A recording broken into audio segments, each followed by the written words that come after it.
The system has existed for eons. Considering the system has existed for eons. Considering all the variables, it has adapted well. Much like you, it has toiled to reach its goals. And it has overcome many obstacles. However, the scale is larger. The system has existed for eons. Considering all the variables, it has adapted well. Much like you, it has toiled to reach its goals. And it has overcome many obstacles. However, the scale is larger. The struggle is longer. In organic beings, age can slow reflexes and dull thought. Not so with the system. The speed and efficiency of its calculations are not in doubt. One could argue they're the problem. If a function has a 0.001% chance to cause an error, but it's only run a dozen times, an aberration is unlikely. But a trillion times? Then it's inevitable. More time, more errors. A drop turns to a trickle to a flood. As I said, everything is finite. The system is no exception.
Smaller but faster than Tyrannosaurus, larger but slower than Carnotaurus.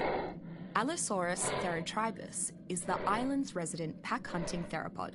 While most aggressive theropods are relatively solitary creatures, Allosaurus lives in groups of 3.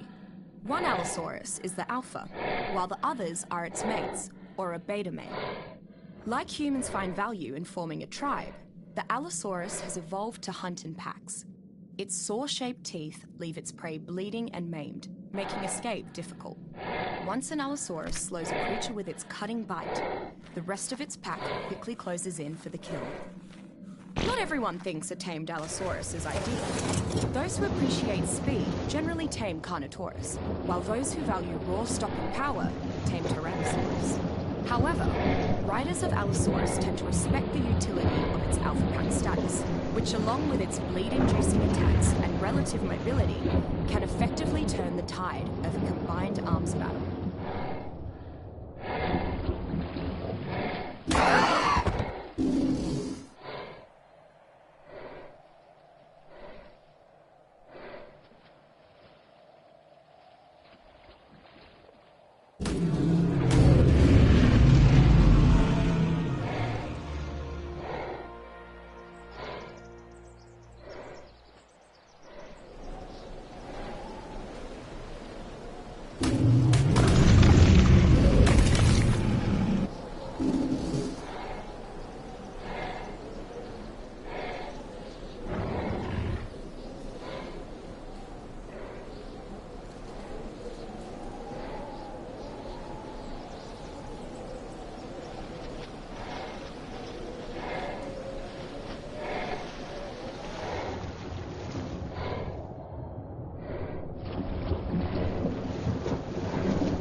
Whether its size is caused by adaptation to the island's other inhabitants or by crossbreeding with another larger species, Melanocetus angelopescum is the largest form of anglerfish I've ever heard of. Typically found among the deepest, darkest expanses of the ocean, this creature preys on smaller fish while being an excellent source of food for larger predators. Melanocetus has an array of bioluminescent light pods at the end of stalks on its head. Like typical anglerfish, it primarily uses these to attract smaller creatures and trick them into coming close enough for Melanocetus to consume the prey. This often makes wild Melanocetus itself relatively easy to spot among the briny depths. Exploring the depths of the ocean can be difficult. The cold, the lack of air, and the shocking absence of light combine to make travel very dangerous. A tamed anglerfish can use the natural light at the end of its stalks to illuminate the depths, making exploration not only safer, but more lucrative. As I've heard, some survivors use this creature to harvest the silica pearls found throughout the ocean's depths.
Unlike many of the herd animals on the island, Ankylosaurus crassicutus tends to live in small family units.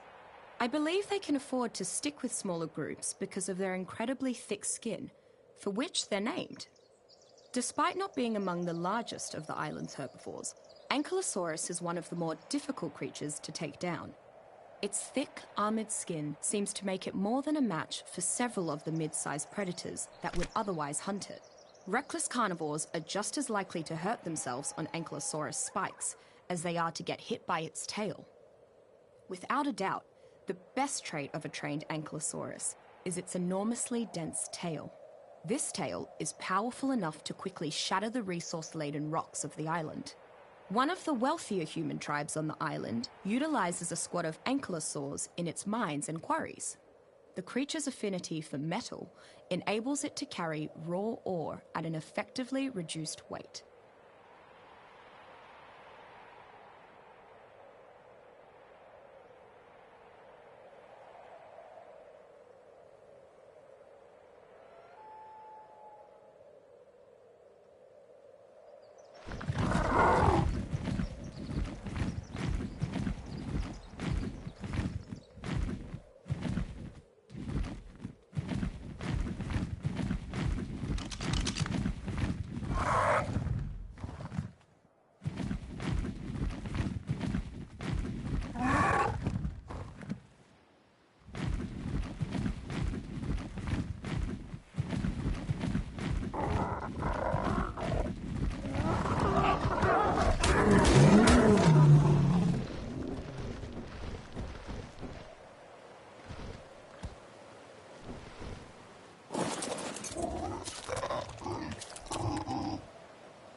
approximately 1 meter long.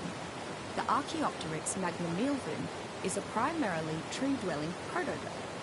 It avoids the ground as much as possible, preferring to stay in the safety of the tree line, where few predators can reach it. I've not seen an Archaeopteryx outright fly yet, so it's possible that they cannot generate enough lift to do more than glide along distances between perches. I'm not sure how a creature so fearful of the ground can be such a picky eater, but Archaeopteryx only seems to consume certain rare insect matter. The most likely explanation is that it tends to nest in infested trees, stripping them bare of such food sources. While not large enough to bear the full weight of an adult human, Archaeopteryx still has great utility. Despite the creature's inability to fly, its wings have sufficient strength to dramatically slow the rate of a person's descent, if that person holds onto Archaeopteryx while airborne.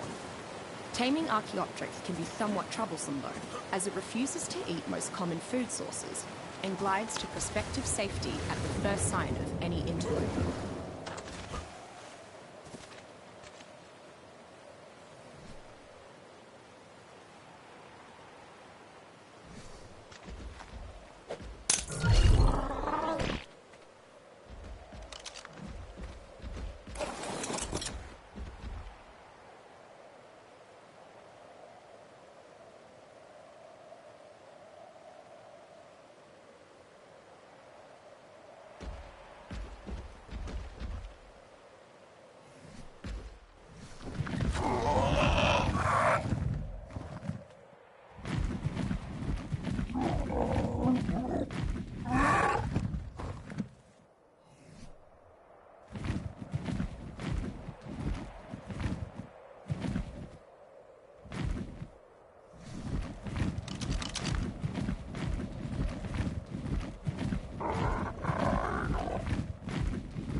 Lording over the skies across the island, Argentavis atricolum has few aerial rivals.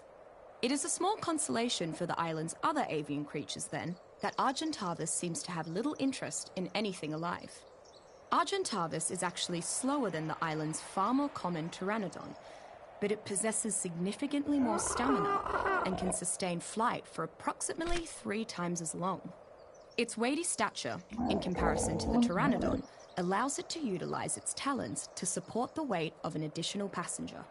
Considering its saddle doubles as a mobile crafting station, it makes Argentavis an excellent creature for traveling and hauling cargo over long distances. Quite apart from what I would have guessed, Argentavis does not have the stooped neck typical of modern buzzards and vultures. I don't know if it adapted this stronger neck to deal with the predators on the island, or if its lineage derives from before the stoop neck became common in carrion-eating birds. Whichever it meant to be, it has enabled Argentavis to carry smaller creatures with its beak.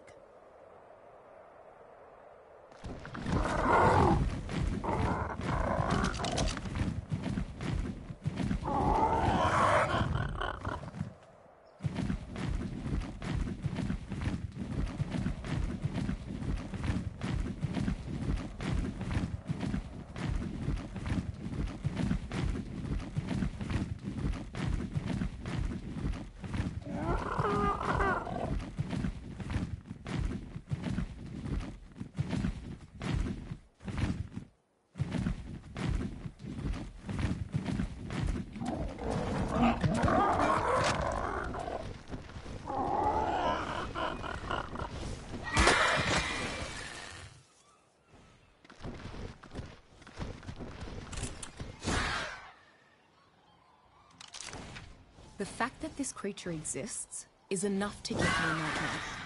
Like the island's other arthropods, Arthropleura felsanguis has become much larger than I might have believed possible. It's a very aggressive hunter, but prefers to eat meat after it has rotted for some time, and will voraciously seek out such delicacies. Arthropleura's blood has a very low pH, to the point that it can dissolve many materials. This acidic blood splashes back on anything that directly attacks it, weakening the durability of weapons and hurting attackers. Many creatures thusly refuse to prey on Arthropleura, fearing this unique defense. If that wasn't enough, Arthropleura also keeps a small reservoir of blood ready to spit at its prey. Like most of the arthropods on the island, Arthropleura is simple-minded and relatively easy to tame. It is an almost entirely military mount, useful mostly for attacking at a distance. Thanks to its unique defenses, whether hunting or warring, Arthropleura is generally safe from all but the largest of creatures.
One of the stranger creatures in the waters surrounding the island is Basilosaurus salacium facet.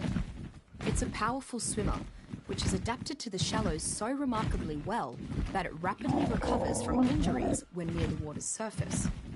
Conversely, it's vulnerable to deep water pressure, which slowly causes it harm. Basilosaurus is usually closely followed by other predatory creatures, as its eating habits leave plenty of scraps for scavengers to consume. It is a gentle creature towards humans and happily laps up food directly from them. However, the creatures that trail the Basi tend to become dangerously enraged whenever this occurs, as it leaves no leftovers for them. Despite the hassle of engaging with its ordinary followers, many tribes still attempt to tame the Basilosaurus, as its mammalian, warm-blooded circulation provides a rider with perfect comfort from both heat and cold. Being apprehensive in nature, Basilosaurus is equipped with a defense mechanism that prevents it from being stunned or shocked. Alternatively, Basilosaurus is hunted, perhaps too vigorously, for its special blubber, which can be efficiently refined into gasoline.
In the wild, Apis lithohermia drones never stray far from their nests, which they build high in the island's redwood trees or on rocky cliffsides. Apis drones can be seen swarming around the nest in groups, but to get a look at the queen apis, one would need to crack open the nest itself. Speaking from experience, this is not a pleasant task, as the untamable apis drones are quite territorial. I probably should have seen that one coming in hindsight. Take caution. Apis stings will significantly weaken any creature which suffers them. And because its stinger is not barbed, Apis can sting multiple times without its stinger being ripped away. A tamed Apis queen will lay new drone eggs and construct a nest that survivors can farm for honey, so long as they remember to wear specialized beekeeping gear. Said honey is not only sweet and delicious, but laced with scents that land mammals find irresistible. Many hunters use it to bait their traps. Apis drones will also follow their queen into battle, so they can be used for self-defense in a pinch.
Among giant creatures I've seen on the island, Brontosaurus lazarus is larger than any sauropod I've read about.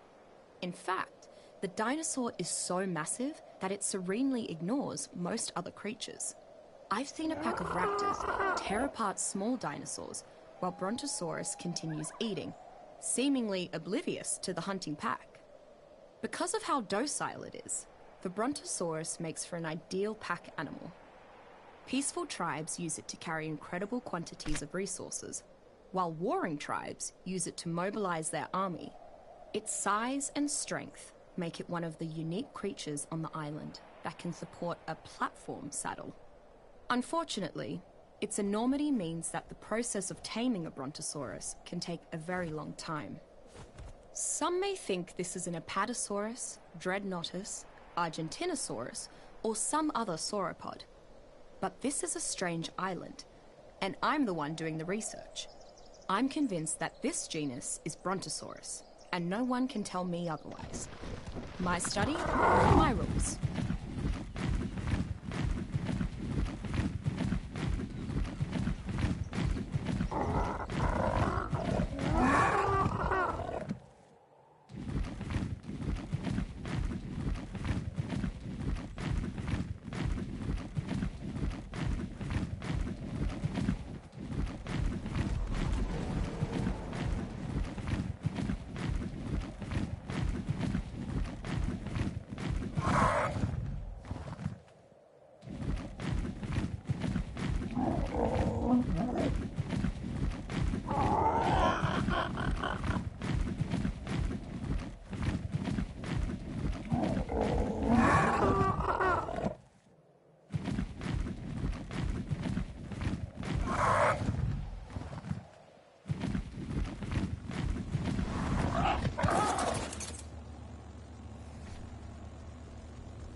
Carbonemys obibimus is one of the least aggressive creatures on the island. Were it not for the plethora of predators on the island, I'm quite certain that it would spend its days basking in the sun, eating or sleeping. Carbonemys leads a simple, solitary life. Nevertheless, it seems to be one of the most peaceful animals I've yet encountered. With its slow walking speed, the only things that keep it safe are its surprisingly fast swim speed and its incredibly thick shell, which can absorb tremendous damage. Carbonemy's swift swim rate, fairly high strength, superior shell defenses, and lack of real threat makes it an ideal armoured mount for many survivors who shy away from hunters. It can carry its rider to the ocean's resources at fairly high speed, and it's not particularly dangerous to tame.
Carnotaurus presa is a distinctive creature that falls between a medium and large predator.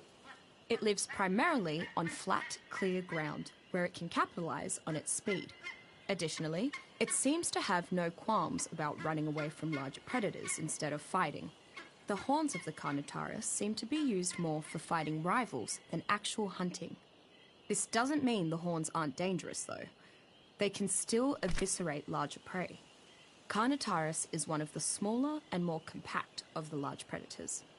If Tyrannosaurus is the lion of the island, Carnotaurus would certainly be the cheetah. The real threat of a Carnotaurus is not being able to escape it once it has spotted you. Carnotaurus fills a very specific role. Larger and almost as fast as a raptor, smaller but much faster than a rex. Were it not for the creature's extremely long downtime after sprinting, it might be among the most capably balanced mounts.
Castorides is a large mammalian herbivore that tends to live near water.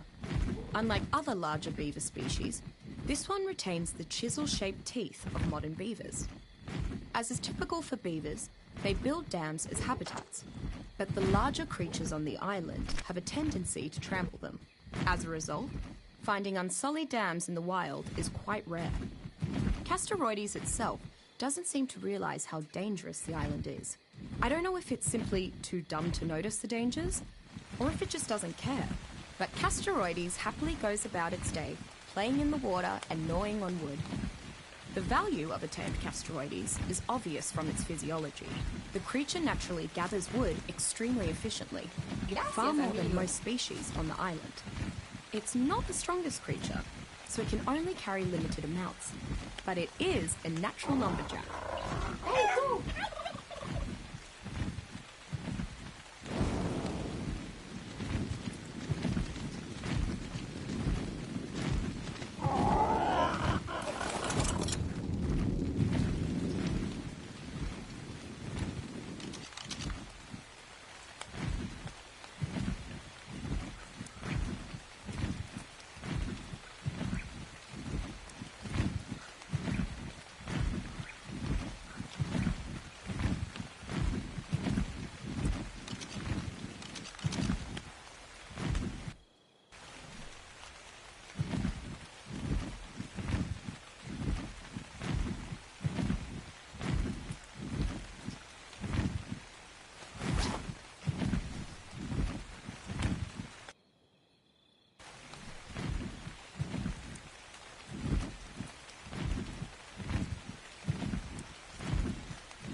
Found in smaller numbers within the island's colder regions, Chalicotherium obsidiequus is normally a peaceful herbivore that prefers to spend its days lazing about or playing with its family.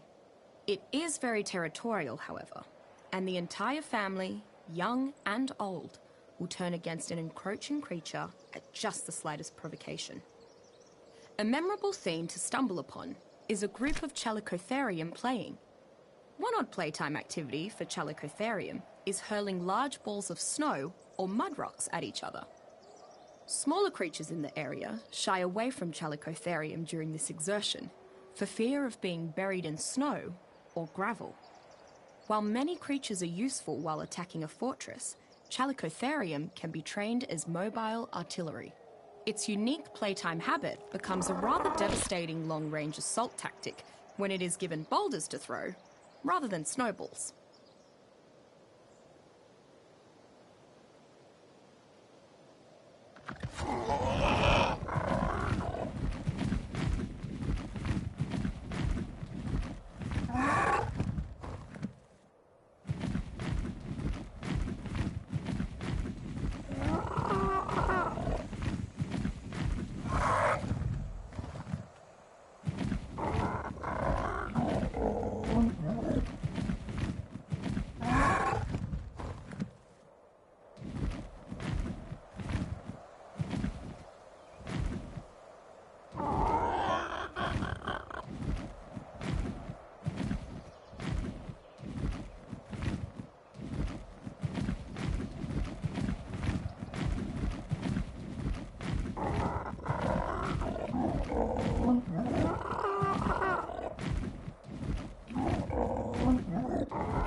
Coelacanth nutritia is one of the few creatures on the island with a relative which can be found back home. The coelacanth thrive in the waters around the island, as well as within rivers and lakes. Unlike most coelacanths, coelacanth nutritia meat contains less oil and urea. In fact, it is one of the healthiest sources of meat I've yet found. Most coelacanths are opportunistic feeders that eat anything smaller than itself, likely including baby water snakes, insect and plant life, and perhaps each other. While their limited intelligence makes them unsuitable for taming, coelacanths provide a viable source of meat for coastal or water-dwelling tribes. Many a day has been spent fishing by the water's edge, often with surprising results, as coelacanths often have consumed discarded garbage that is sometimes of great value. Due to their small size, though, a larger tribe would require a significant number of coelacanths to feed itself.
One of the smallest predators on the island, Compsognathus curiosicaris, can be seen as a pet, a pest, or a threat.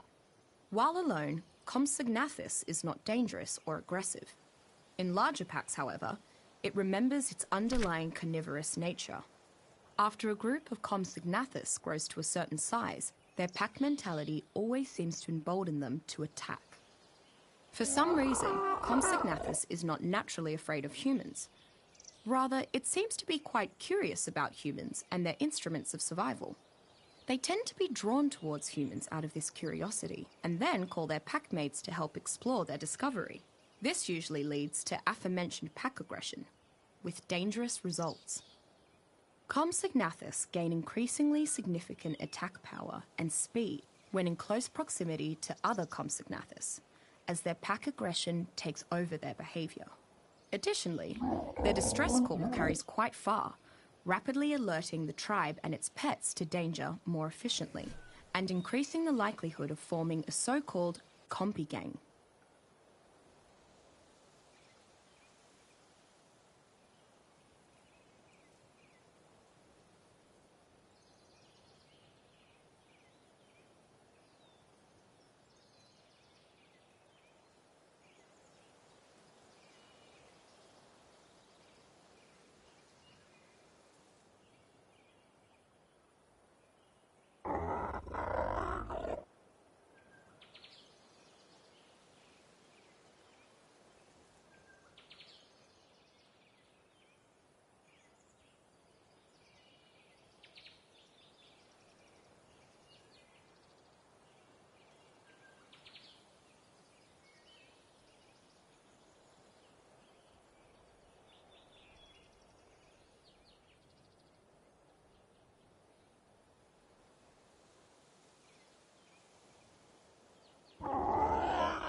Dilophosaurus spudatrix is a strange creature. It stands at just over half the size of known Dilophosaurs and runs from aggressors as often as it fights them. Dilophosaurus spudatrix has a few traits not common in the Dilophosaurus genus. It has a very shrill call and a decorative ridge of skin on its neck. I believe these are used to attract mates, as well intimidate prey and would-be predators.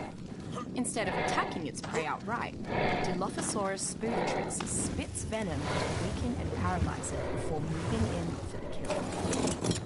Because of their shrill cry and their ability to attack intruders from range, Dilophosaurus seem most suited as guard dogs.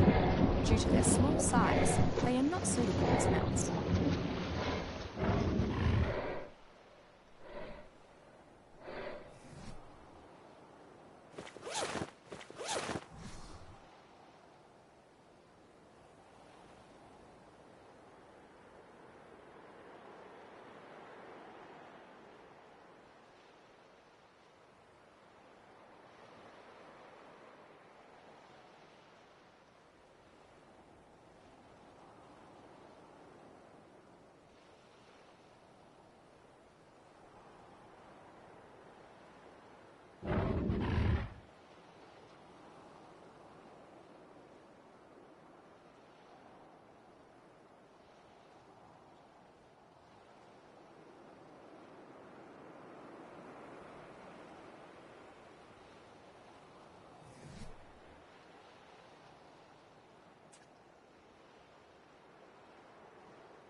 Dimetrodon calorecta is a much calmer predator than most on the island. Because it takes off smaller prey than humans, it generally ignores anything much larger than a coelacanth. Dimetrodon is one of the few carnivores on the island that could be classified as reasonably friendly in the wild. The sail on Dimetrodon's back is an especially fascinating thing. It can be angled to provide shade from the sun and allows Dimetrodon to disperse heat more quickly. The inner workings of the sail can also restrict blood flow in the creature to hold in excessive heat. Together, these two traits allow Dimetrodon to comfortably survive in any climate, though they are most commonly found in the swamplands, which are rich in prey. If Dimetrodon was a bit larger or didn't have that massive sail, it would make a decent mount. However, its main use to survivors is to utilize the sail's insulating capabilities. Just being near Dimetrodon gives excellent protection from both heat and cold, which has saved my life through more than one ice blizzard in the frozen Northlands.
Dimorphodon equiseca is another of the island's Jekyll and Hyde creatures.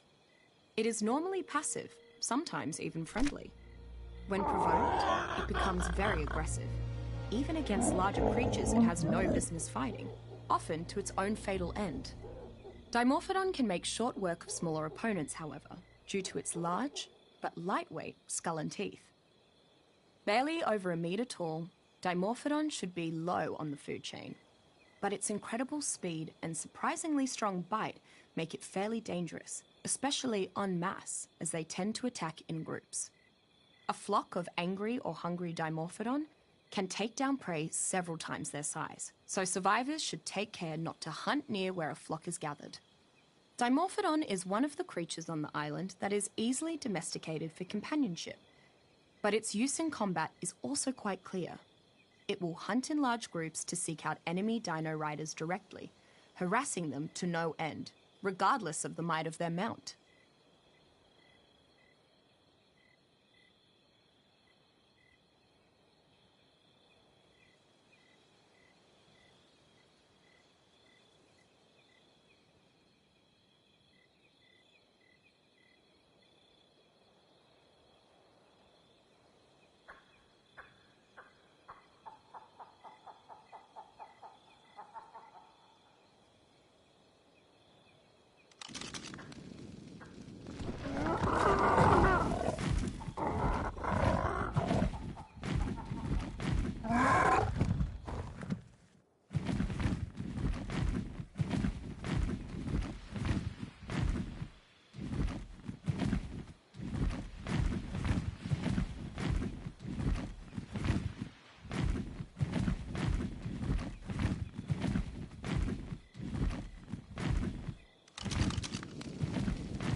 Presiding almost solely over the island's swamps, Diplocaulus migratory nutrix is a small amphibian that primarily eats fish.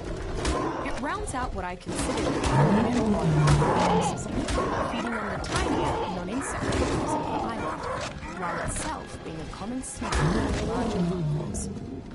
Because so many creatures prey on it, Diplocaulus has become very skittish and often flees at the first sign of trouble. It uses its amphibious nature to escape into whichever environment its predator is it native to. Diplocaulus' unique capability to retain vast quantities of oxygen allows it to effectively remain submerged for hours at a time, usually outlasting even other amphibious creatures that might otherwise prey upon it. There are only a few uses for tamed Diplocaulus.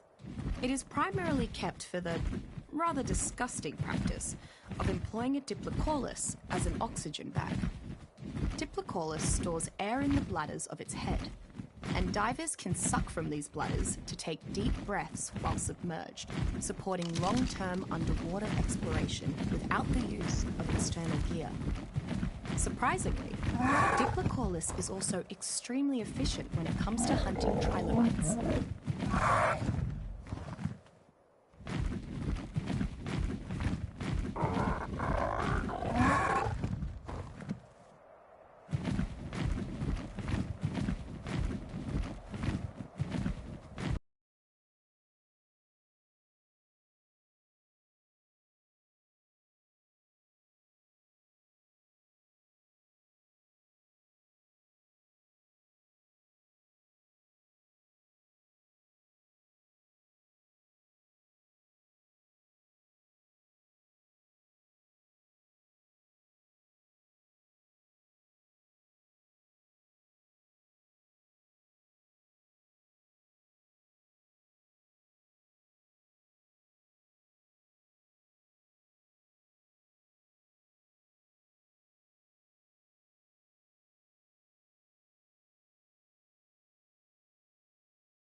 Despite being one of the island's largest creatures, Diplodocus insula princeps is among the island's smaller sauropods.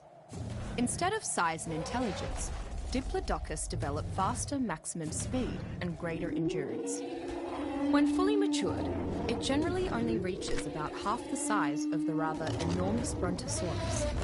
Diplodocus is another creature whose continued survival on the island confuses me. It's a very big-headed and trusting animal, often to its fatal detriment.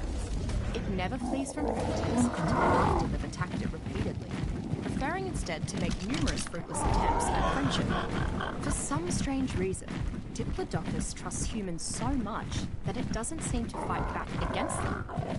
Ever. Due to Diplodocus' smaller frame, it cannot support the type of platform saddle that other large creatures can. To make up for this, many tribes instead use an 11-seater passenger saddle, which enables Diplodocus to safely transport 10 additional riders. These passengers often use ranged weapons to protect the creature, or to attack nearby enemies while on the move.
Found primarily among the island's redwood regions, Arctodus dirus is an imposing creature.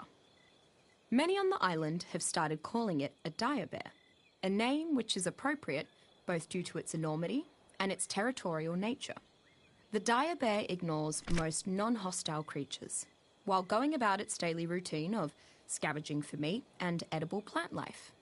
That is, until intruders enter the territory it considers its own, at which point the creature ferociously attacks. Most often, it is smartest to just run from the dire bear. Once tamed, the dire bear is a strong and reliable mount. It can carry vast quantities of goods and can sprint for extremely long, nearly infinite periods. It is not the fastest creature from a hard stop, but after building up momentum, its sustained overland speed builds to among the best of the island. Of course, being able to feed a dire bear both meat and plant life makes keeping one fairly convenient regardless of the environment. Arctodus has a fondness for honey and can harvest it without getting stung or destroying the hive. Perhaps more rewarding while you are riding it, those pesky bees will completely ignore you.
The best adjective to describe Canis maxdyris is scary.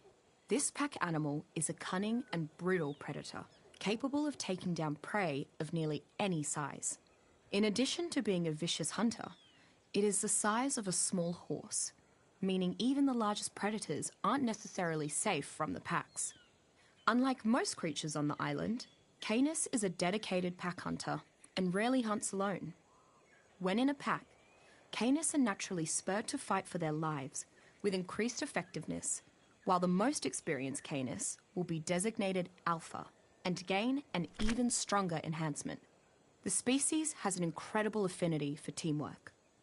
Obviously, Canis is a thrilling battle mount. It is fairly fast, very strong, and agile. It can leap almost as well as the island's battle cats. Riding a supercharged Alpha Canis into battle at the head of a bloodthirsty pack is a thrill for which most warriors would gladly proclaim, "Today is a good day to die." If utilized correctly, Canis can be a useful aid in your discovery efforts. It has developed a keen sense of smell that enables it to detect things that most creatures can't. I've even seen them used to find creatures that are hidden beneath the surface.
Raphis replicare, more commonly known as the dodo bird, is quite possibly the dumbest creature I've ever seen in my life.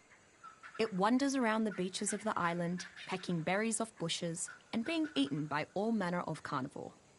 Without the dodo, the whole island's food chain would disintegrate. This subspecies of the dodo has developed an unbelievably clever way to sustain itself. They mate constantly. I'm fairly convinced that they reach full maturity within a week of being born. This is the only trait keeping them populous on the island. While it can be done, there is almost no reason to domesticate a Raphis replicare. It cannot carry enough to be a beast of burden, it does not provide much food, and it's too stupid to show companionship. It could work as a last-ditch food source though, so I suppose keeping some around for lean times has a certain logic.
custer-saxon is one of the island's non-aggressive herbivores, generally found in the mountains and grasslands. Large and well armoured, it has a supply of fat under its plates to keep it warm and fed in the cold. Didacurus has adapted well to the dangers of the island, perhaps even better than the Ankylosaurus. Didacurus has two very different reactions to predators. Against smaller foes, it generally uses its spiked tail to inflict as much damage as possible. Against larger predators, however, it pulls its tail underneath itself to form a solid armoured ball that is nearly impossible for creatures to pierce, from which it can actually roll away to relative safety. Didacurus is a highly prized animal on the island. Its spiked tail is ideal for quickly shattering the large rocks, so Didacurus is a very efficient quarry. In addition, its affinity for rocks has allowed it to carry stone at a reduced weight. In case their quarry gets raided, Didacurus riders have a very difficult to kill mate.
Dunkleosteus loricorruptor is a very strange creature.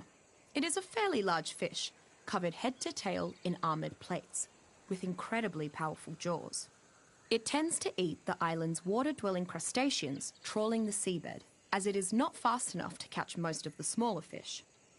Dunkleosteus is surprisingly combat-oriented for a fish. Its well-armoured body protects it from many creatures, while its bite is strong enough to easily crush through chitinous shells. Dunkleosteus is an incredibly useful fish for coastal communities. Its powerful jaws make short work of the stone and oil formations found throughout the oceanic depths. While harvesting, Dunkleosteus can defend its rider from all but the largest threats in the waters, and once it is past its prime, the Dunkleosteus itself can be harvested for a fair amount of chitin.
Found only in the deepest depths of the waters around the island, Eurypterids are dangerous and adaptable arthropods. As likely to hunt as they are to scavenge, a Eurypterid rarely has difficulty finding food to keep itself nourished, even at the bottom of the ocean. A Eurypterid's threat comes not directly from its raw strength. Instead, it combines a hard defensive exoskeleton with debilitating poison to powerful effect. The sting of a Eurypterid increases torpor while reducing stamina, quickly rendering its opponent unable to defend itself. While Eurypterids are not intelligent enough to be tamed, this doesn't mean they are without utility to tribes. They are a wonderful source of chitin, and their digestive tract often contains silicate pearls. They sometimes even have ingested incredibly rare black pearls, used by survivors for occupying a space in the low to middle end of the food chain. Electrophorus beluardomito is a carnivorous swimmer that feeds mostly off of shellfish and small fish. Despite its common name, it is actually a very long knife fish, and not an eel. It does not provide much meat, so many predators simply leave it be. Unlike most predators, it does not use brute strength to bring down its prey, but instead releases an electrical charge around itself to knock its prey unconscious. Alone, this can take out a small creature. When attacking together, Electrophorus can even bring down larger ocean life forms and then feed as a group. By far the most common use of Electrophorus is to subdue large ocean creatures. Knocking out a plesiosaur or other giant deep-sea leviathan can be incredibly difficult. Thus, many tribes employ small schools of Electrophorus to shock them into submission.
When someone asks me what the fastest creatures on the island are, Gallimimus is always a contender. Unlike the island's many armored animals, Gallimimus eschews strong defenses for the ability to outrun pretty much anything. A skittish herbivore, Gallimimus even looks nervous when eating in a peaceful, clear meadow. Having no real way to harm predators, it simply runs away and uses its agility to stay safe. I've even seen wild Gallimimus outrun speed-trained Utah raptors. There are two general camps on the use of tamed Gallimimus. One camp thinks that their inability to effectively harm hostile creatures and their inability to harvest most resources makes them primarily a burden to the tribe. The other camp thinks that their extreme speed and ability to jump long distances is among the best for scouting and exploring. However, both camps agree that its ability to quickly transport multiple tribe members is uniquely beneficial.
Giganotosaurus furiosa is an enormous predator, larger even than the Tyrannosaurus or Spinosaurus.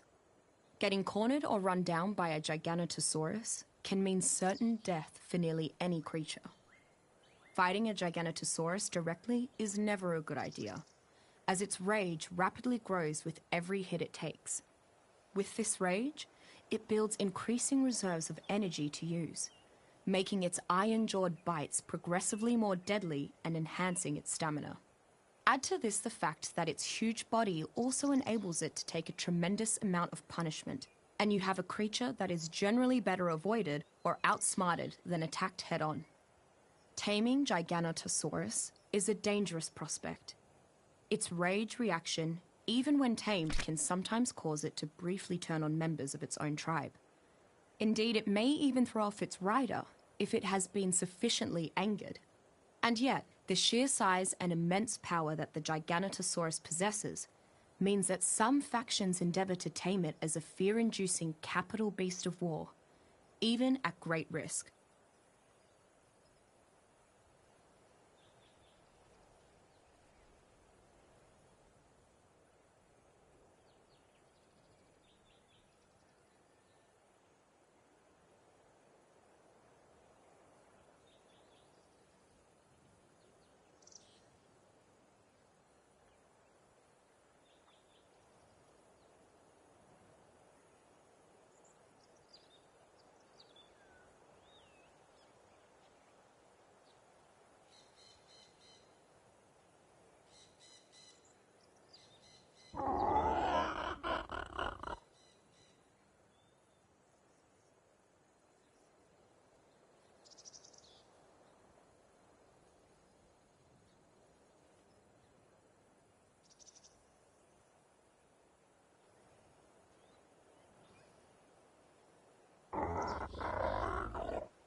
Gigantopithecus fibrator is a strange creature. It is usually quite passive, but it has a very short temper when it comes to its own personal space. Once another creature gets close, this gentle giant quickly becomes a rampaging beast. Best to give them a wide berth. I have occasionally seen Gigantopithecus jumping to grab vines that it can traverse and swing on, but otherwise, it seems most happy to lay about, picking berries from plants lazily. In addition to being at home picking berries, a tamed Gigantopithecus can be taught to harvest the fibers found on many island plants as well. It appears to be entirely content to pick at plants all day, eat the berries, and carrying fiber resources for its tribe. Playful once tamed, Gigantopithecus seems to enjoy throwing the creatures or riders it's carrying into the air. It probably feels that this activity is a game, but clever brigands can use this game to vault over walls and small cliffs.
Possessing the appearance of a half-duck, half-dinosaur, Hesperornis is a medium-sized fish-eating bird, common in the rivers and lakes of the island. It would be about 2/3 the height of a human if it stood tall, but it rarely does. Hesperornis spends most of its time gliding along the surface of the water, where it is much more maneuverable. Hesperornis is barely a threat to any land-dwelling creature, as its legs are too short for it to move around effectively. But it is surprisingly fast in the water. It can easily hunt down fish and other small water-dwelling creatures. Not particularly useful for hunting, and not being affectionate, Hesperornis is primarily kept for the eggs it produces after consuming much fish. When rendered correctly, the eggs separate into two useful substances. One is a protein substance that is high in calories, and the other is an oily liquid that is effectively the same as the oil found in the ocean.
Megalania muraspeed is among the largest creatures found throughout the island's complicated cave networks.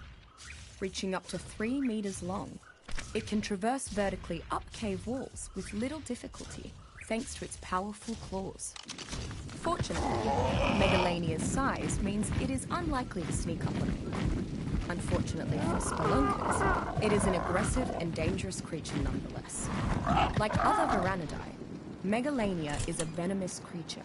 Its poison is slow-acting. Among the island's most tenacious pack is Hyaenodon dirus, a carnivore most often found across the mountains and tundras in packs of 3 to 6. Hyaenodon is a very intelligent predator.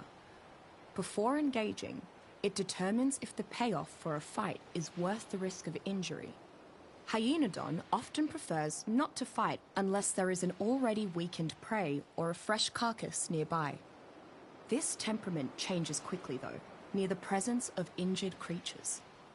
Hyaenodon quickly becomes very aggressive, and the pack attacks with ruthless abandon. With each vicious chomp of scavenged meat, the Hyaenodon rapidly recovers health and stamina. Despite being too small to ride, Hyaenodon are still popular pets. Their intelligence means they train well, and their natural pack mentality makes them excellent hunting dogs. Their ability to quickly recover health by consuming raw flesh off the bone ensures that they can take punishment, yet continue to fight, and they can efficiently preserve meat in specially crafted saddlebags. A common and terrifying sight on the tundra is a rider on a canis with a pack of Hyaenodon at its side, howls and jeers echoing through the night.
Among the most vocal creatures on the island, Ichthyornis piscoquis actually appears to be a relatively normal seagull. It primarily eats fish, and its distinctive cries can be heard echoing over across the island's many beaches. As you might expect from a seagull, Ichthyornis will flee at the slightest provocation. Ichthyornis is a versatile and opportunistic hunter. Its primary form of attack is to dive into the top layers of water and impale its prey. However, since its food source can be unpredictable, Ichthyornis has developed a keen ability to steal food from unsuspecting travelers. Their affinity for shiny objects leads them to sometimes knock tools and weapons out of the hands of unsuspecting survivors. But Ichthyornis is too small to actually fly off with them. Ichthyornis surprised me by being a very loyal and very social creature once tamed. It likes to ride on its owner's shoulder and bring that person treats, in the form of fish, of course, which its beak grip enhances with extra healing vitamins. The personality of Ichthyornis reminds me of a housekeeper hauling a trophy prey back home, except it brings extra healthy fish instead.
Ichthyosaurus curiosa is a comparatively small carnivore found in the waters around the island. It is slightly larger than a human, but that's still small compared to the leviathans roaming these waters. It seems to be very interested in any creature around its size, often approaching and following humans swimming through its waters. Despite its appearance, the Ichthyosaurus is neither a fish nor an ocean mammal.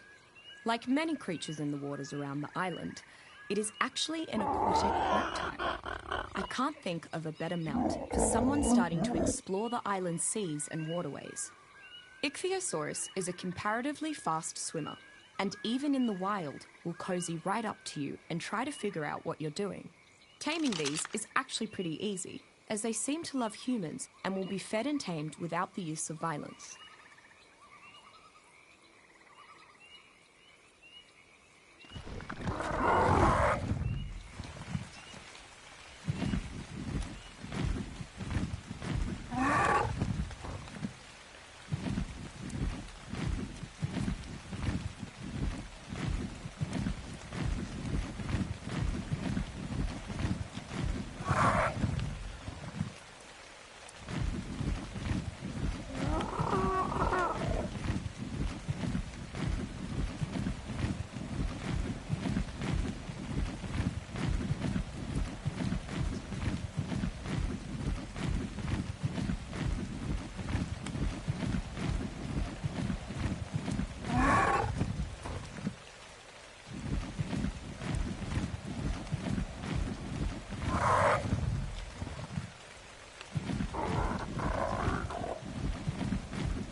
Of the many creatures I've yet encountered on the island, the Iguanodon vicissitudinus has the distinctly versatile capability of switching its primary method of locomotion according to its momentary needs. Primarily a rather lethargic bipedal herbivore native to the island's many grasslands and forests, in situations where increased speed or maneuverability is called for, it will quickly shift its posture into quadrupedal stance and behave like a very different creature. While bipedal, it can employ rapid stabbing attacks with its distinctive thumb spikes. In quadrupedal stance, conversely, it seems to have an endless supply of stamina, even while sprinting. Interestingly, the iguanodon's thumb spikes also provide with the capability to pick seeds out of fruits, allowing a farmer to easily convert stacks of fruits into stacks of seed for planting. Combined with its highly effective fruit harvesting and substantial carrying, the iguanodon's excellent mobility and bipedal stance makes it an ideal field hand that can also pull off a quick getaway or an agile defense when needed.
Kairuku waitaki is an amazingly docile and friendly creature to everything but fish.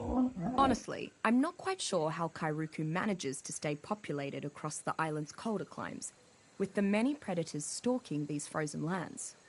It is weak and only has one small defensive trait, Suspended in Kairuku blubber are small, dense particles that act as a light form of armor. Adding to Kairuku's problems, a clever survivor discovered that refining Kairuku blubber, concentrating the particles in it, can yield a natural form of the same polymer utilized in advanced tribes' manufacturing processes. This has caused many tribes to hunt Kairuku extensively, a practice colloquially known as Kairu clubbing. There is no reason to tame Kairuku for combat, since they are useless at it. Still, Kairuku are regularly tamed for their cuteness and friendly nature, and the fact that their bodies run extremely hot. Just standing near Kairuku can help us survive a day warm through long, harsh nights on the icebergs.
While Kentrosaurus aethiopicus is considerably smaller than its close relative, Stegosaurus regium, it is much more formidable in matters of self-defense.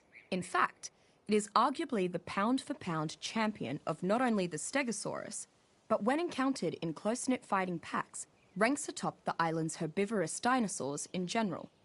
Thanks to its wickedly sharp defensive spikes, any creature that attacks Kentrosaurus is likely to be reversely wounded in turn, and it is capable of piercing even the thickest of hides and armors when it goes on the offensive.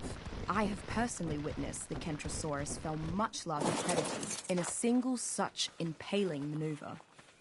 Underestimating Kentrosaurus can be a fatal mistake, particularly when it's in a herd. When traveling in numbers, Kentrosaurus seems to grow much more aggressive, increasing the range at which it will defend its territory. Survivors have seen little success in their attempts to ride Kentrosaurus, owing to its spike and hot-headed temperament. However, a tamed herd of Kentrosaurus can effectively defend a compound and take on larger carnivores.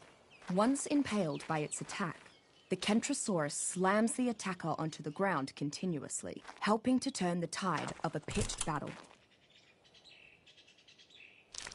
Leopleurodon magicus is a mid-sized ocean creature, typically between 20 and 25 feet long.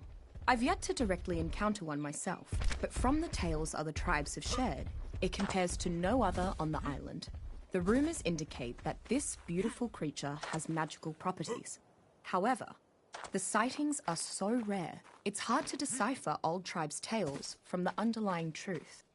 They say that Leopleurodon is an elusive creature that can harness its magical powers to retreat from predators or aggressors of any kind. But the beekeeping tribes claim that their honey is so sweet that not even the Leopleurodon could resist. Leopleurodon is rumoured to bring good fortune to those adventurous enough to tame it.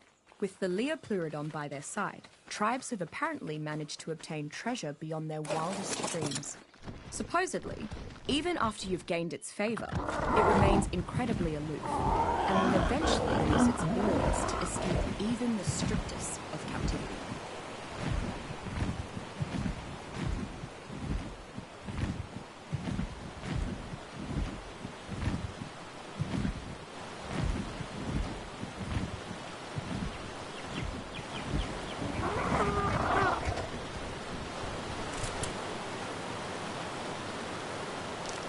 Pachyrhinosaurus midisora is a medium-sized herbivore found almost everywhere but the island mountains. It is generally calm and ignores all other nearby creatures unless it is attacked. Pachyrhinosaurus possesses a particularly unique survival skill. When threatened, its massive nasal boss releases a chemical into the air that calms other nearby creatures, making them less likely to attack. Affected creatures are sometimes hungry enough to ignore the effect, and humans seem immune to it. Conversely, it can seemingly invert this phenomenon at will and coerce creatures into attacking it. Pachyrhinosaurus is an excellent starting mount for anyone new to taming. It is fairly easy to train, can carry enough to be a simple pack animal, and is not as deadly as some of the larger herbivores. Additionally, Pachyrhinosaurus can release its unique chemical on command to protect itself and its rider from near. Smilodon brutalis is a solitary hunter, generally found in cold, lightly wooded areas. The island's mountains are the perfect habitat, as the mammal's fur keeps it safe from the bitter temperature. While its huge fangs are excellent for delivering death blows, the creature's claws can be just as deadly. Despite normally being a solitary creature, Smilodon brutalis are not opposed to hunting in small packs. In fact, they have to do this to take down larger prey such as mammoths.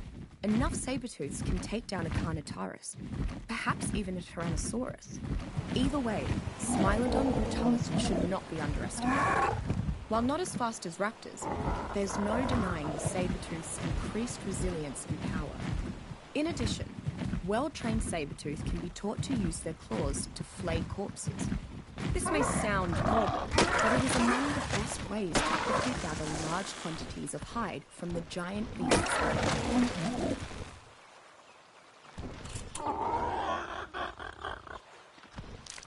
Megatherium formipather is one of the larger mammals on the island. This is most shocking because it is essentially a giant sloth, if you crossbred it with an elephant and a bear. Because of its size and girth, the Megatherium is uncommonly resistant to being knocked unconscious. Despite primarily being a herbivore, a typical Megatherium is very intent on consuming the island's many insects.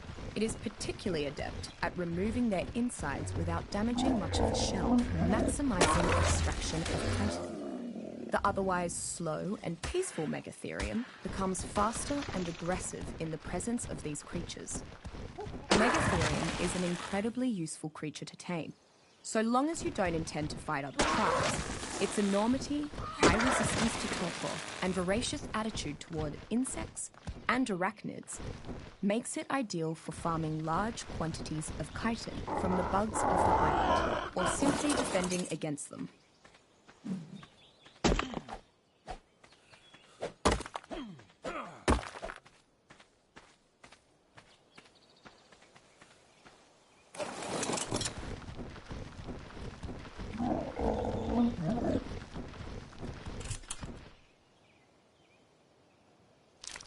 The Eutyrannus sievus is believed to be related to the Tyrannosaurus rex, but it is noticeably different upon first glance. Feathered creatures are not necessarily viewed as dangerous predators in the same light as other theropods. However, the Eutyrannus strikes fear into even the island's most skilled hunters. There are few wild predators that are able to pack hunt alongside the generally hostile Carnotaurus, like the Eutyrannus does, with such ease. It is also the only creature I've seen to consistently induce a state of panic in opponents with its roar. Upon hearing it, most creatures in the area will flee for safety. A domesticated Eutyrannus can be a powerful offensive or defensive addition to war parties. With its mighty roar, it can induce fear in opposing creatures. Meanwhile, Eutyrannus can be trained to develop a confidence-boosting battle cry, which counteracts enemy attempts to induce fear, while also bolstering the resolve of allies, and may even draw wild Carnotaurus to its aid. These unique leadership qualities make the Eutyrannus a versatile and, at times, a necessary creature to have on your side during large-scale confrontations.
Meganeura quadpenna is an especially large species of dragonfly.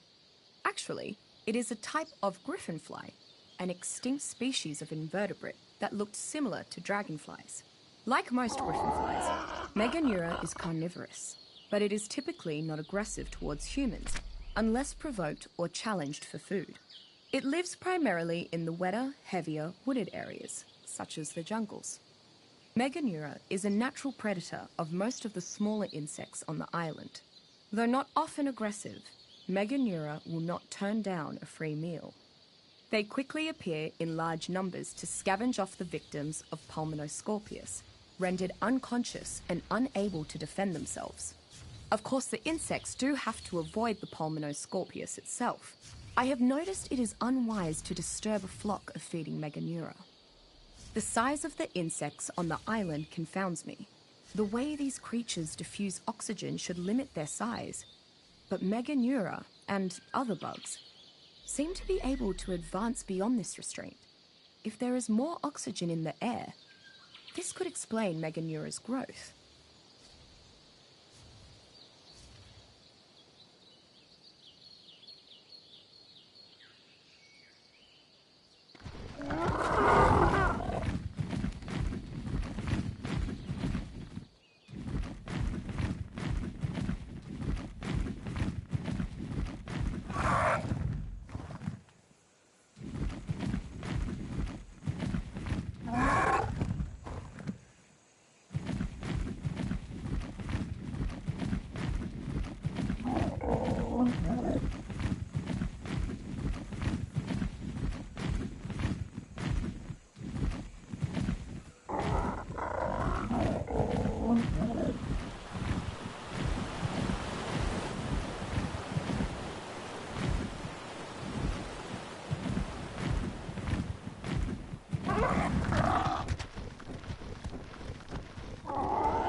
Microraptor narrolongus is one of the smallest non-avian dinosaurs on the island.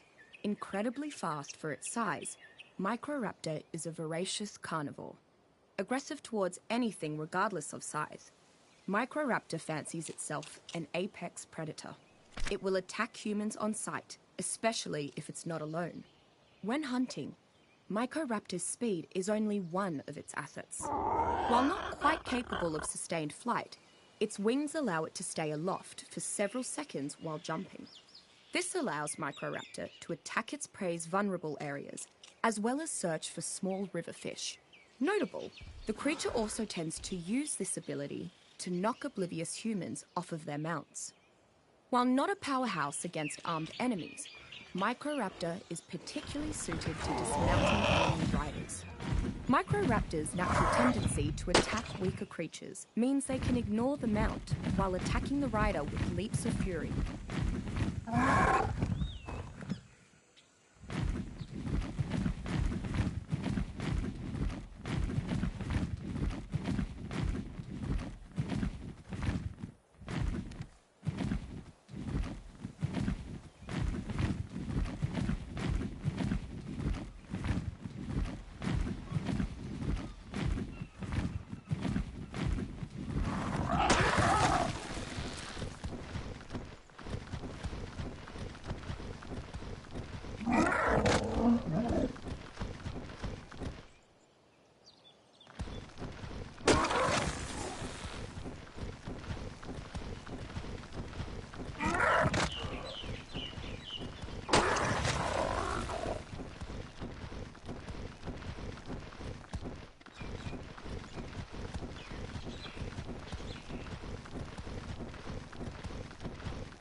Moschops cebu mutante in the wild is a lazy, cowardly creature that typically lives in the island's forests, primarily making its home among the great redwoods of the western regions.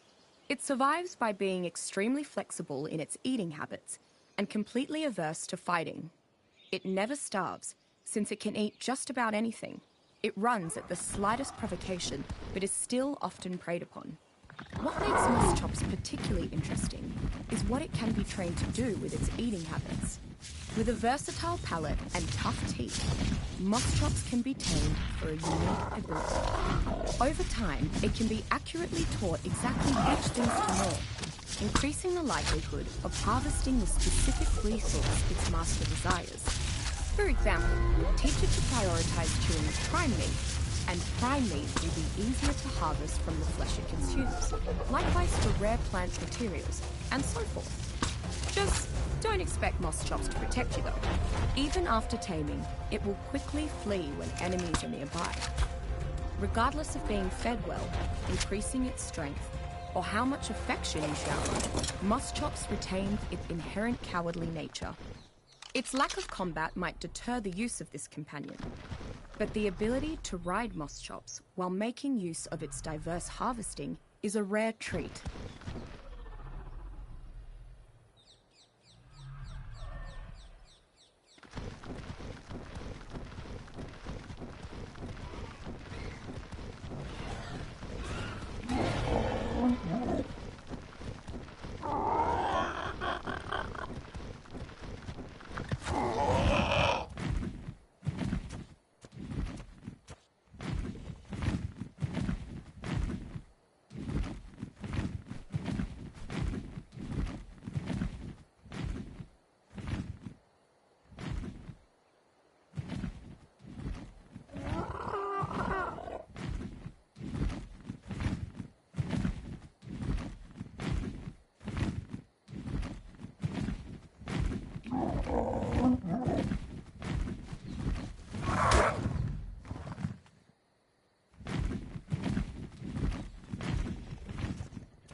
Onychonycterus specuncola is one of the few omnivores I've seen on the island. They seem to live primarily off the mushrooms and moss within the caves, but they attack almost any non-insect on sight. They avoid Titanoboa whenever possible, which leads me to believe the snake to be a natural predator of Onychonycterus. While flying in the dark caves would be difficult for any creature, Onychonycterus' ability to use echolocation has allowed it to adapt perfectly. It can be found idly flying around the caves, as often as it can be found hanging from bits of the cave ceilings. Not large enough to be used as mounts, and not strong enough to carry much, Onychonycterus still functions well as a guard animal, whether protecting a vacant home or members of a tribe. Their relatively vicious nature has its uses.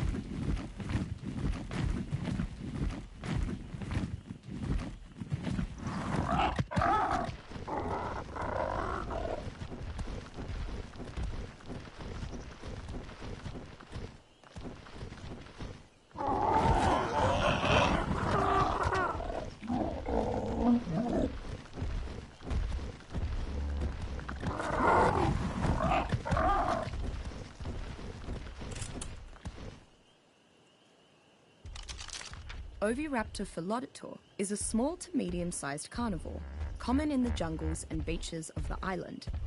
Despite being a carnivore, Oviraptor's main source of food is eggs, which it steals from nests. Unlike any other creature, Oviraptor seems to be able to surreptitiously steal these eggs, usually without attracting the attention of an irate mother. In an incredible feat of natural selection. Oviraptor seems to emit a chemical pheromone that affects many creatures as an aphrodisiac. Mated creatures are much more likely to create new eggs while Oviraptor is around, which allows the Oviraptor to go about its business unperturbed. Too small to fight or ride, Oviraptor is still one of the more commonly tamed creatures on the island. Its pheromone ensures an increased stream of eggs from nearby mated wild creatures for breeding, eating, or cooking kibble. Oviraptor will autonomously do the dirty work of stealing eggs from other tribes or wild dinos on your behalf without attracting unwanted attention.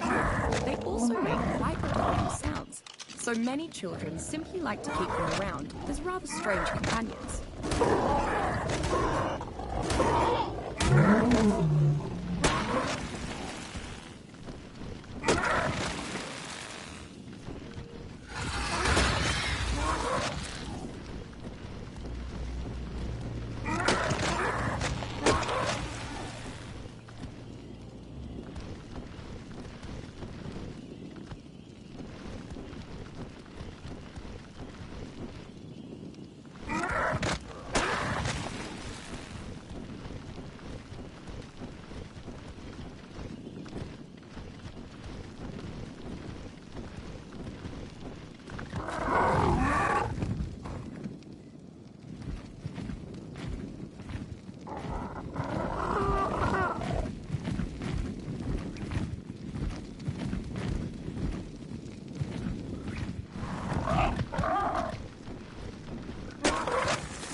Palovia maxima perfectly embodies the element of surprise.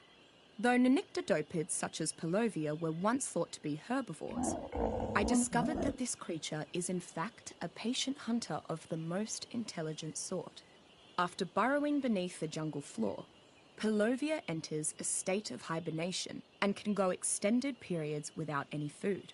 When some unfortunate creature eventually wanders by, Palovia bursts forth from the ground, tearing into its prey with its large canines before the victim can react.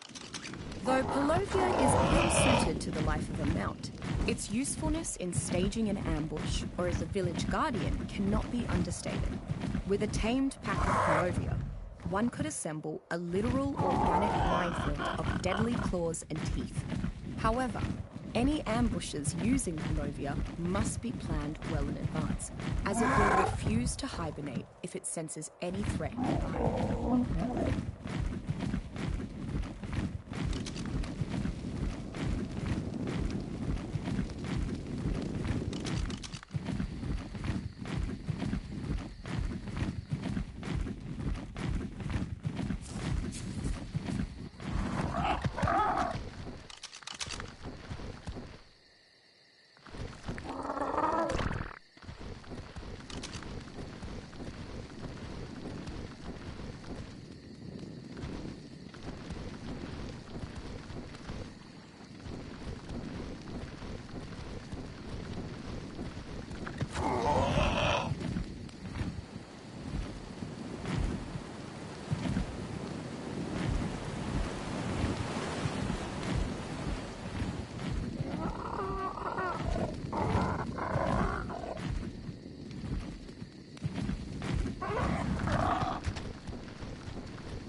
Paraceratherium giganticus is a massive, long-necked herbivore that inhabits some of the island's grasslands. It is over twice the size of either. Paraceratherium is a very peaceful and friendly creature. Barring some surprises yet in store for me, I can safely say that Paraceratherium is among the largest mammals on the island. While its size means that Paraceratherium can provide an incredible amount of food, it also makes it dangerous when hunted. A beast of burden second to the Brontosaurus, Paraceratherium is an excellent worker and is sufficient in size to support a platform saddle upon which structures can be built. It is a naturally friendly animal and is not afraid of humans. However, despite its normally calm demeanor, when it or its owner is provoked by aggression, Paraceratherium can quickly become a real threat to the attacker and will use its girth to its advantage in combat.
Pachycephalosaurus is a bit of a conundrum. It is a very passive, even friendly herbivore, common to much of the island. At the same time, it is one of the most dangerous herbivores that I have yet encountered on the island. Its charging headbutt is a display of sheer physical power and can kill much more quickly than you might think. While Pachycephalosaurus is generally friendly, it has a short temper. Its fight or flight response always seems to choose fight. The Pachycephalosaurus becomes extremely aggressive once attacked. Additionally, it is an incredibly fast sprinter, so escaping from an enraged Pachycephalosaurus is very difficult. Pachycephalosaurus is an excellent battle mount for those who want to ride a smaller, nimble combatant into the fray. Because of its particular musculature, it cannot effectively carry large quantities of resources. It can, however, move with brief, magnificent bursts of speed, and its headbutt is simply devastating.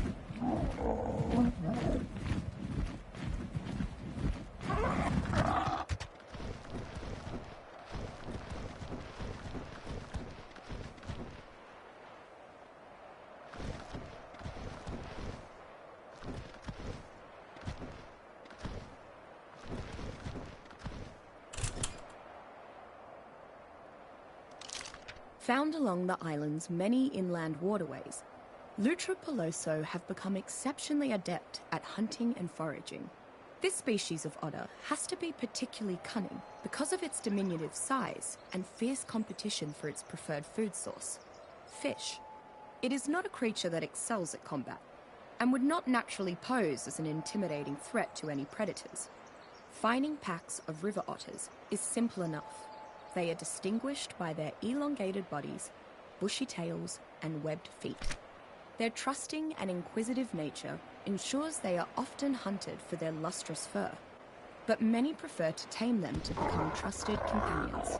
There are few creatures which provide the companionship that Lutra peloso does. Rather than traveling beside you, it would prefer to comfortably rest on your back, providing insulation.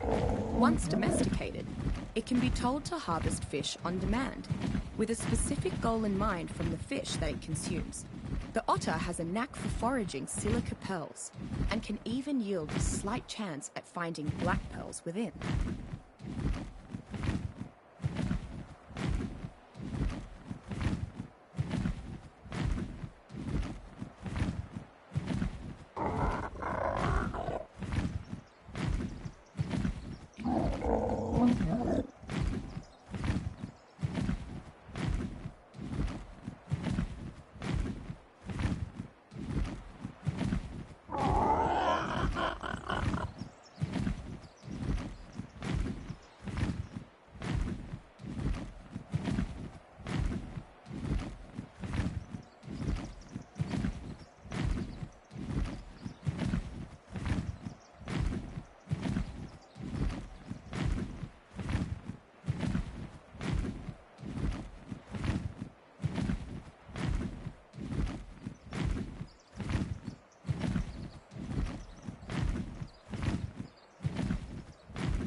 Since arriving on the island, I have encountered dozens of fascinating creatures whose behavior has never been studied or documented.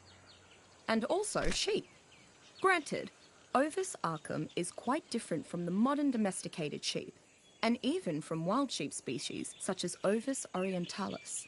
The unique markings on its face give it a striking appearance, and the male's horns possess a unique shape that is unlike any other species in the Ovis genus. As one might expect, Ovis stands little chance against the island's many predators. Like the dodo, its continued survival in the face of these challenges is a mystery. Some survivors have found herds of Ovis to be useful in farm life. Their wool can be repeatedly safely shorn with the proper tools, and cooked lamb chops are a popular dish among some tribes, as is their hyper-nutritious mutton. Every now and then, a survivor with a sense of humour will attempt to utilise Ovis as a mount. Although, the joke becomes significantly less funny once their slow Ovis is run raw by a pack of raptors. One tribe has grown particularly attached to Ovis, perhaps uncomfortably so. I don't know the tribe's actual name, but I refer to them as sheep lovers.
Among the bottom of the island's dinosaur food chain is a small herbivore called Pegomastex fructurator. It is content to spend all day alone, gorging itself on far more food than you might reasonably expect for a creature of its tiny stature. Its beak appears perfectly evolved for collecting food from plants while avoiding the indigestible fibrous strands. Pegomastex is likely to ignore any nearby creature and continue foraging, unless it's attacked, at which point it turns into a very aggressive, though rather unthreatening opponent, shrieking and whooping far above its actual threat level. You would expect a creature this small and weak to live in flocks, but Pegomastex seems to be fairly solitary in nature. While not pretty, and far too small to ride, I'm not sure why, but the giant scorpions I've seen on the island are far more disturbing than most of the dinosaurs. Rather than simply kill its prey, Pulmonoscorpius gigantus injects its victims with a tranquilizing poison, then eats its unconscious prey alive. This subspecies has a large pair of pincers that seem connected to the same toxin sacs as the tail.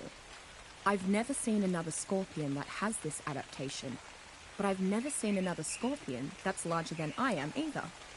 Trying to tame a monster like Pulmonoscorpius gigantus sounds like a crazy idea, but I suppose the ability to knock out a foe could come in handy. It could certainly make incapacitating some of the island's other creatures much easier.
Megapiranha magnetmorsis is a carnivorous fish found fairly commonly in the rivers and ponds of the island.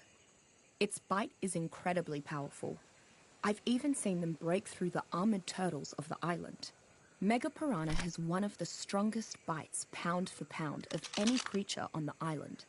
When encountering a megapiranha, be on the lookout for the rest of the school.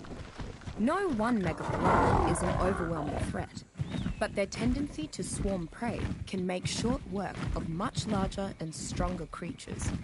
Any given megapiranha is easy to kill, but killing the entire school can be a daunting task. Like some of the other creatures on the island, a tamed megapiranha is best suited as a guard. Their high metabolism makes them require more food than many other creatures, but they are very adept at hunting their own food, particularly the coelacanths.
Elasmosaurus remus pisa is typically found in the deep oceans and has a strange role in the oceanic food chain.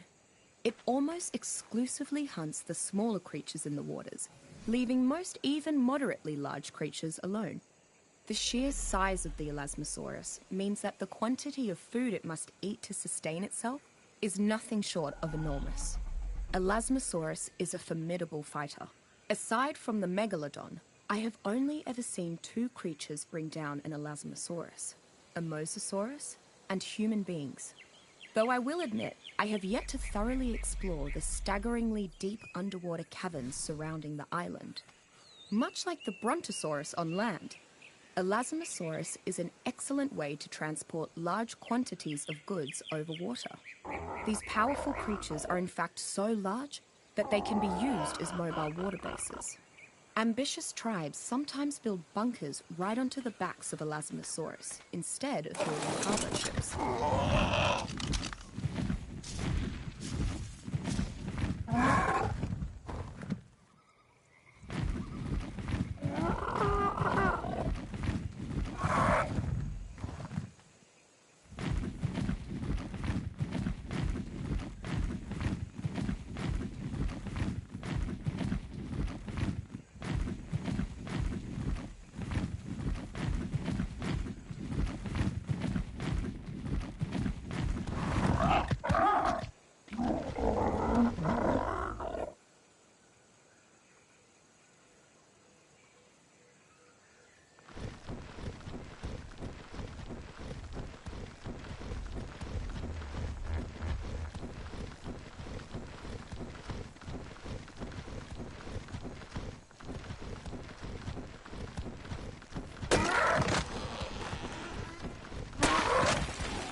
The first marsupial I've encountered on the island is the Prosoptodon vivencurus. Standing nearly 3 meters tall, it is among the largest jumping creatures I've heard of. It is a fairly peaceful herbivore that will immediately flee when aggressed upon. One of the Prosoptodon's most unique features is its pouch. Unlike many pouched marsupials, Prosoptodon's pouch is relatively dry and has little in the way of sticky or oily fluids. I assume this is good for the joey, but I have not figured out exactly why yet. Its other unique feature, powerful hind legs, can knock back aggression much larger in stature. Prosoptodons show great precision when leaping, as if they can accurately target the landing without fail. I've seen them effortlessly hop and land from heights that would flatten other creatures. It seems Prosoptodon's knack for carrying things has increased its load-bearing capacity. Prosoptodon's dry pouch makes it an excellent beast of burden that can carry far more than any other creatures of its size. Additionally, it appears to provide an optimal environment for nourishing babies, so much that upon maturing, they have even more vigor.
Arguably the deadliest creature on the island, Tyrannosaurus dominum is a killing machine.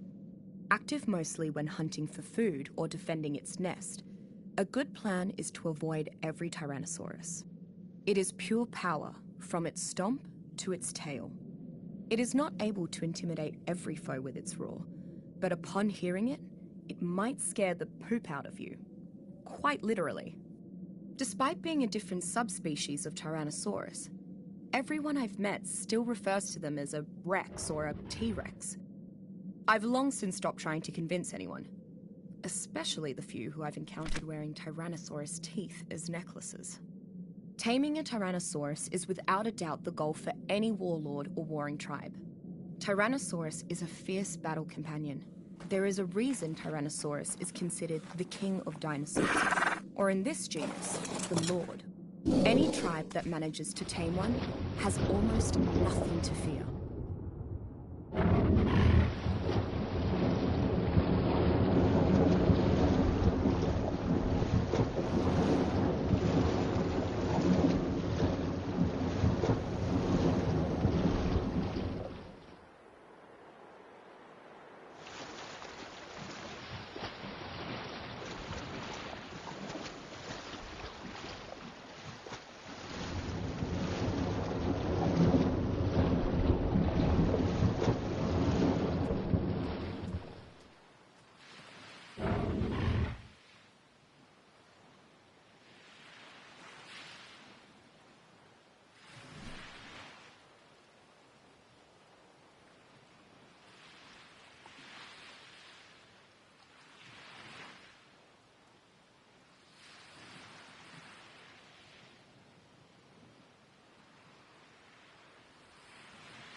Thylacoleo fertimorsus is a large, powerful marsupial that can often be found hunting around the trees among the island's redwoods. Its long claws and semi-opposable digits make it an apt climber, a quality that Thylacoleo uses to its advantage while hunting. It clambers up large trees and waits to ambush passing prey by pouncing upon them. When something that large jumps onto a target, the victim becomes stunned and doesn't stand much of a chance. Thylacoleo's most notable fighting quality is its powerful jaws. Once it bites its prey, it locks its jaw in an iron grip that can hold most smaller creatures in place. Thylacoleo then goes on to savage its prey with its sharp claws. If it needs to escape from a fight, Thylacoleo uses its muscular hind legs to jump back to safety among the trees. Thylacoleo is a moderately strong mount, and its ability to climb trees and jump long distances makes it useful for traversal. As such, developing tribes often tame it. Small raiding parties particularly favour Thylacoleo, as it is well suited to ambushes and unfair fights.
Typically found within the island's caves, Titanoboa exornita is an aggressive creature that prefers dark, rocky areas. This extremely large snake, while being a member of the Titanoboa family, does not constrict its prey as most boas do. I believe this adaptation comes from coexisting with giant insects. However, the Titanoboa's venomous bite is so potent that it is known to paralyze far larger creatures. Titanoboa has developed a strange coexistence with other creatures of the island's caves. Being immune to knockout poisons and being unable to pierce the thick chitin of the insects, the species have learned to coexist. They often hunt large prey together. As they appear immune to knockout poisons, Titanoboa exornita is basically impossible to render unconscious. Because this crucial step can't be done, I'm convinced that Titanoboa are not tameable.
Titanomyrma is one of the smaller creatures on the island. A frightening thought when you realize it is the size of a dog. A hive-minded carnivore, Titanomyrma is aggressive on sight to humans and their creature companions. When attacked or threatened, it releases a chemical which alerts all other Titanomyrma in a large range to help fight the aggressor. While small, Titanomyrma remain a threat because of their bite. Titanomyrma mandibles produce a toxic venom that causes loss of stamina, preventing escape and increasing the chance of losing consciousness. I've seen two varieties of Titanomyrma: drones and soldiers. Drones are smaller, faster, and land-bound, with the intent to harvest from the colony. Soldiers are larger, slower, have wings, and they defend the colony. If Titanomyrma is akin to hive insects, there must be queens too. But I have yet to encounter such a variant. Because of its hive mentality, I've not seen any successfully tamed Titanomyrma on the island yet. Fortunately for lone survivors, separated Titanomyrma can be easily picked up for a small supply of chitin among other natural resources.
apparently a crossbreed of Triceratops and Styracosaurus, Triceratops styrax has both the characteristic three-horned face of Triceratops and the prominent horned ridge of Styracosaurus. Normally a very docile grazing animal, Triceratops becomes aggressive once angered. Triceratops will chase down would-be predators and egg stealers with incredible prejudice. Running away from Triceratops is harder than it seems due to its ability to charge and ram its target. I've seen Triceratops have an especially hostile reaction to the Tyrannosaurus, with herds attacking en masse. While not very fast, they are deadly in a group. A common mount for those that ride dinosaurs, Triceratops doubles as pack animal and combat dinosaur. Triceratops' bony ridge works excellently as cover from frontal attack, and the dinosaur's charge is incredibly close. It is largely protective of its kind if it senses danger. In the presence of larger carnivores that appear as a threat, Triceratops becomes stronger and rallies the effort of its nearby species. It is also capable of harvesting a sizable amount of resources with its horns by shredding through leaves, making it a very useful work companion for smaller tribes.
Like most trilobites, Trilobite conchodurus is an opportunistic carnivore that feeds on anything smaller than itself which it can get a hold of.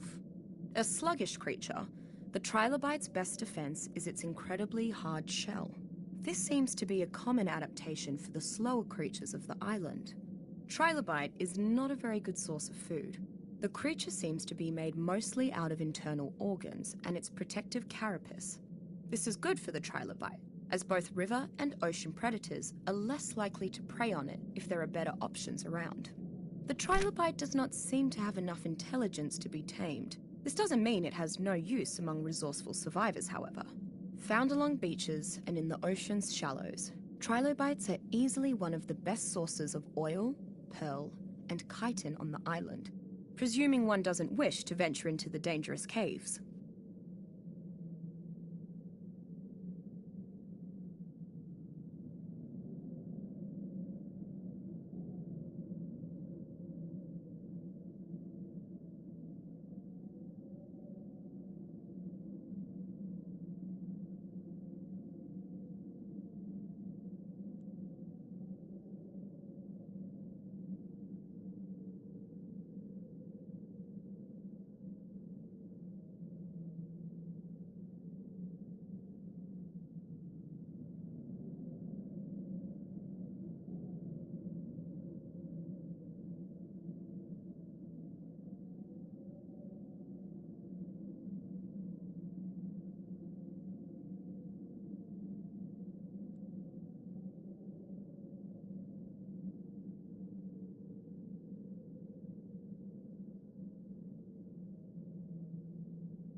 Oh,